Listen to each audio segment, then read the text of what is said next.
Assalamualaikum warahmatullahi wabarakatuh. Salam untuk kita semua, namo buddhaya, salam kebajikan. Om Swastiastu. Perkenalkan, saya Niputu Astrini dengan NIM 220404501061 dari Program Studi Bimbingan dan Konseling Universitas Negeri Makassar, Angkatan 2022. Di sini saya akan menjelaskan tentang etika komunikasi dengan dosen dengan etika komunikasi dengan teman sebaya.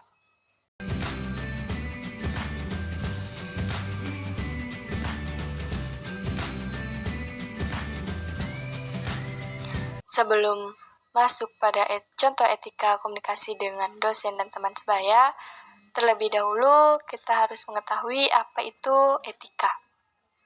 Etika merupakan kebiasaan atau cara hidup seseorang dengan melakukan perbuatan yang baik atau kesusilaan, menghindarkan dari perbuatan yang buruk. Menurut Ki Hajar Dewantara, etika adalah ilmu yang mempelajari segala soal kebaikan dan keburukan di dalam hidup manusia semuanya. Teristimewa yang mempunyai gerak-gerik pikiran dan rasa yang dapat merupakan pertimbangan dan perasaan, sampai mengenai tujuan yang dapat merupakan perbuatan. Baiklah, lanjut. Contoh etika komunikasi dengan teman sebaya. Kita sering melakukan berkomunikasi dengan teman sebaya tanpa memperhatikan etika. Nah, ternyata melakukan komunikasi dengan teman sebaya juga memerlukan etika. Contoh etika dalam berkomunikasi dengan teman sebaya. Yang pertama, selalu bersikap sopan ketika berhubungan dengan orang lain. Yang kedua, selalu bersikap menolong dan ramah kepada teman, karena persahabatan yang sebenarnya akan bertahan lama. Yang ketiga, tidak menyepelekan teman dan bersifat posesif atau menjadi pelindung. Yang keempat, belajar untuk menghargai perasaan dan suasana hati orang lain, walaupun teman kita itu sudah kita temani dari sejak lama. Yang kelima, menyesuaikan diri dengan keadaan, tetapi tidak kehilangan kepribadian dan menyimpang dari tujuan yang telah dipilih. Yang keenam, berkata terus terang dalam suatu keadaan, tetapi tidak kasar atau berlaku tidak sopan. Nah, selanjutnya yaitu contoh etika komunikasi dengan dosen. Dosen merupakan pembimbing kita dalam melakukan perkuliahan.